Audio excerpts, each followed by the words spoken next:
मैं हूं अभिषेक बारेट और किस्से कहानियों के स्पेशल सेगमेंट में आप सभी का स्वागत है। इस कहानी को शुरू करने के साथ ही मैं आपसे एक अनुरोध करूंगा कि आप इसे शुरू से अंत तक जरूर देखें। आप कहेंगे ऐसा क्यों? मर्जी है, देखे तो देखे, ना भी देखें।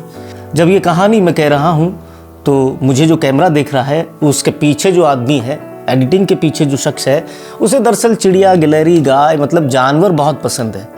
इनका नाम विष्णु है। विष्णु ने अपनी छत पर चिड़ियों और गिलहरियों के लिए कुछ बर्तन टांग रखे हैं। उनमें वो रोज़ दाना भरते हैं क्योंकि वो शहर में रहते हैं, तो गांव से किसी दोस्त से बाजरे की बोरी ला देने की गुजारिश करते रहते हैं। वो बाकायदा इसके लिए पैसा चुकाते हैं।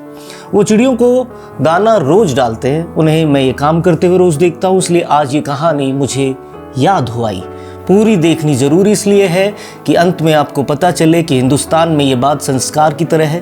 खैर, शुरू करते हैं आज कहानी दुनिया के सबसे भीषण गौरैया संहार की कहानी, ऑपरेशन द ग्रेट स्पैरो की। बात 1958 की है। चीन में माओ जेडोंग का राज था, वही जेडोंग जिसे माओ त्से-तुंग भी कहा जाता है। माओ जेडोंग जनवादी चीन गणराज्य के राष्ट्रपति थे और उनका एक कथन बहुत मशहूर रहा है, शक्ति बंदूक की नली से निकलती है। माओ पूरी जिंदगी गणराज्य का राष्ट्रपति रहा।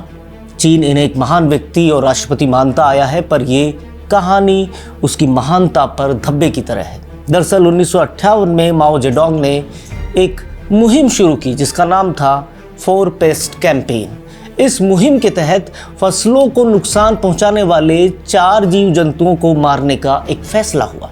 ये 4 जीव जो इंसान और खेती दोनों के लिए घातक मान लिए गए। सबसे पहले चूहे, जिनसे प्लेग फैलता है। दूसरे नंबर पर थे मच्छर, क्योंकि वो मलेरिया फैलाते हैं। और तीसरे पर मक्खियाँ, जिनसे हैजा फैलता है। चौथे नंबर पर थी गौरैया। जेडोंग का मानना था कि चिड़िया फसल के बहुत सारे दाने खा जाती हैं, जिनको प्रति चिड़िया अगर बचाया जाए तो चीन खाद्यान्न उत्पादन में सीधे बाकी दूसरे देशों से ऊपर पहुंच जाएगा।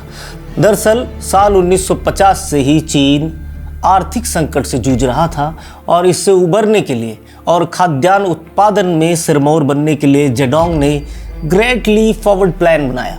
माओ ने कैलकुलेट करवाया कि अगर एक चिड़िया कुछ दाने रोज खाती है तो साल के अंत में प्रतिदिन के हिसाब से लाखों चिड़िया चीन के खाद्यान्न का बहुत बड़ा हिस्सा खा जाती हैं। और यही से एक सनक उपजी जो वैज्ञानिक मत कही गई, लेकिन ये दुनिया की सबसे अवैज्ञानिक सोच थी।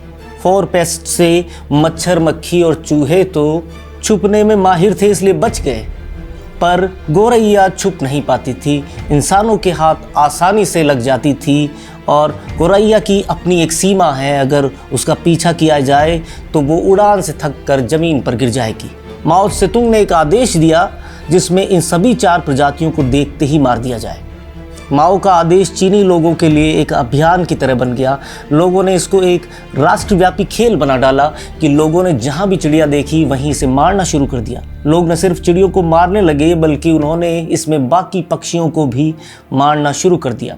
जहां भी उन्हें चिड़िया नजर आती, लोग उसे जहां वो बैठी होती वहां से उड़ाते और तब तक उसके पीछे दौड़ते जब तक वो थक कर गिर नहीं जाती। लोग पक्षियों को उड़ाने के लिए बर्तन बजाते, गौरैया का मरना सुनिश्चित करने के लिए उनके घोंसले खोजे जाते और उनके अंडों को फोड़ा जाता। चिड़िया के बच्चों को जमीन पर पटक दिया जाता। चीन में लोग थालियां बजाते हुए गौरैया के पीछे पीछे दौड़ते और इतना आतंकित कर देते कि पंछी खुद ही उड़ता हुआ जमीन पर गिरता हुआ मर जाता। साथ ही चीनी सरकार ने अधिकतम चिड़ियों को मारने वालों के लिए इनाम तक की घोषणा कर दी। इससे लोगों ने जमकर गौरैया मारनी शुरू कर दी। बच्चे भी पक्षियों को मारने लगे। स्कूलों में, कॉलेजेस में इस तरह की प्रतिस्पर्धाएं आयोजित होने लगी। जीतने वाले स्टूडेंट्स को मेडल दिए जाते, लोगों का सामूहिक सम्मान किया जाता। चीन के प्रसिद्ध रेडियो स्टेशन रेडियो पेकिंग के अनुसार गौरैया मारने के इस अभियान में 3 लाख से भी ज़्यादा लोगों ने उस समय हिस्सा लिया। एक बार गौरैया का एक झुंड चीन में स्थित पोलैंड के दूतावास में पीछे दौड़ रहे चीनियों से जान बचाकर अंदर घुस गया। पोलैंड के दूतावास में काम कर रहे पोलिश कर्मचारी इन चिड़ियों को बचाना चाहते थे, लेकिन चीनी लोगों ने दूतावास के बाहर बैठकर ही थालियां पीटनी शुरू कर दी, ड्रम बजाए, शोरगुल किया कि अंदर छिपा गोरैया का झुंड दूतावास के अंदर ही डर के मारे छत से टकरा कर मरने लगा। ये 2 दिन और 2 रात तक चला, जब तक सारी चिड़िया मारी नहीं गई। पोलैंड के दूतावास में काम करने वाले लोगों ने बाद में भरे मन से इन सभी गोरैया जो सब की सब मारी जा चुकी थी उनको बाहर फिकवाया। चीनी जश्न मनाते हुए वापस अपने घरों को लौटे। फॉर पेट्स कैंपेन नाम के इस अभियान में चूहे, मच्छर और मक्खियां तो नहीं, पर पूरे चीन से गोरैया लगभग खत्म हो गई। गोरैया जैव पारिस्थितिकी के लिए जरूरी है और पर्यावरण सुरक्षा में अहम भूमिका निभाने वाली चिड़ियों को मारने का अंजाम 2 साल बाद ही बहुत जल्दी चीन में 1960 में दिखने वाला था। अब चीन को इन चिड़ियों का श्राप लगने वाला था। 1960 का अप्रैल महीना शुरू ही हुआ था कि चारों तरफ टिड्डियों ने मंडराना शुरू कर दिया। दरअसल गोरैया टिड्डियों को खाती है और इस वजह से उनकी तादाद बढ़ती गई। इससे घबराई चीन सरकार ने अब फॉर पेट्स कैंपेन की लिस्ट में गोरैया को हटाने और उसकी जगह टिड्डियों को मारने का आदेश जारी किया। कृषि भूमि पर अत्यधिक कीटनाशक डाले गए ताकि किसी भी तरह फसलों को बचाया जाए, लेकिन प्रकृति के खिलाफ जाकर गोरैया मारना अब चीन को भारी पड़ गया और 2 सालों में गोरैया न होने के कारण टिड्डियों और फसलों को नुकसान पहुंचाने वाले दूसरे कीड़ों की तादाद तेजी से बढ़ चुकी थी। इससे खाद्यान्न उत्पादन बुरी तरह घटा और पैदावार में आई इस कमी से चीन में भयंकर अकाल पड़ा। इस अकाल में 2 करोड़ 50 लाख से भी ज़्यादा चीनी नागरिक मारे गए।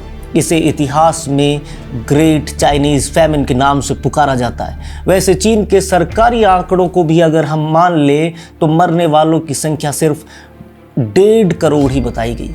लेकिन चीन के एक मशहूर पत्रकार हुए हैं यांग जिनसेंग, उन्होंने इस असल त्रासदी पर एक टॉमस्टोन नाम से किताब भी लिखी थी जिसे चीन ने बाद में बैन कर दिया था। इस किताब में यान ने बताया है कि कैसे भूख से मरने वाले लोगों ने अपने ही लोगों की लाशों को खाना शुरू कर दिया था। इसलिए जब भी आप पंछियों को देखें उन्हें प्यार दें, दाना खिलाएं। अगले किस्से में मुलाकात होगी। शुक्रिया। Please subscribe and don't forget to press the bell icon to get notified whenever we upload a new video.